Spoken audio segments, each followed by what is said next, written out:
Hi guys, it's Liv. Okay, so I love bookmarks and I wanted to show you guys how to do a DIY bookmark.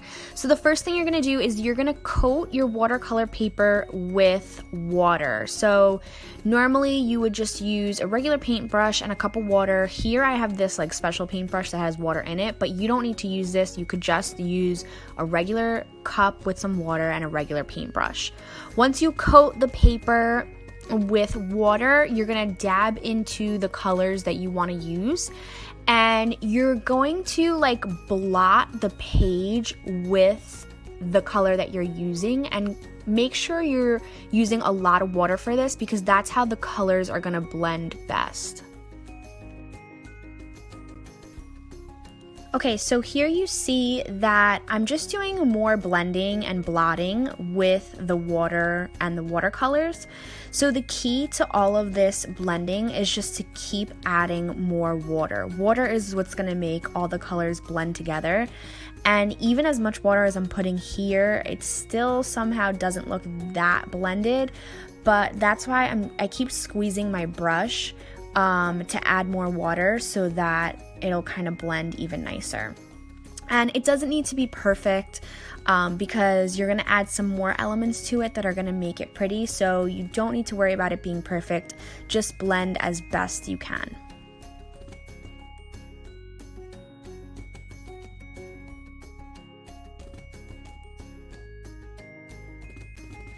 Okay, this step is optional, but I just think it adds so much dimension. I took some paint on the paintbrush and I started to tap or flick the paintbrush so that it created splatters on the page.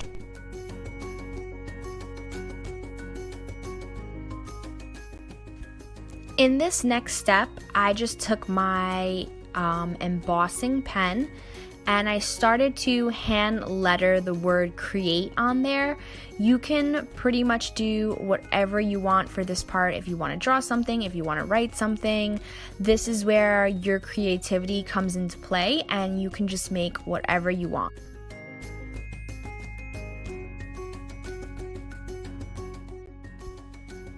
Okay, we're finally at the fun part. So you're gonna take your heat gun and you are gonna go over your embossing powder, your heat embossing powder, and basically you're just gonna see it come to life, honey.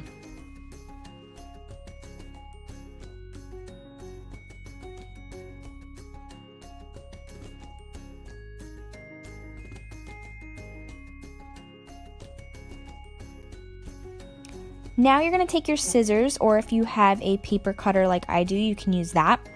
But you're basically just gonna cut your bookmark out. So you can make this as big or as little as you want it. So I wanted a thicker, larger bookmark.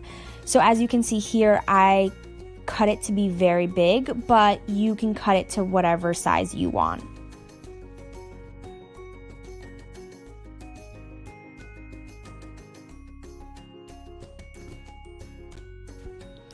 The next step is to take your watercolor paper and place it inside your laminating pouch, and then you're gonna pass that through the laminator.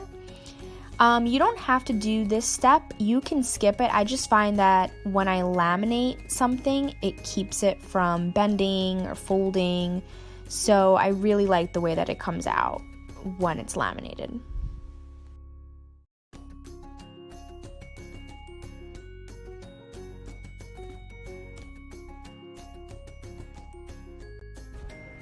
Alrighty, so you're at the last and final step here and you're just going to cut off the excess laminating pouch. I added some more gold polka dots because I wanted some more gold in there. But again, you guys can design this to your liking. The whole point of this exercise is to just inspire creativity. So use whatever you have, whatever materials you have, whatever mediums you have. Be creative with what you have. And I love the way this came out. I hope you guys like it.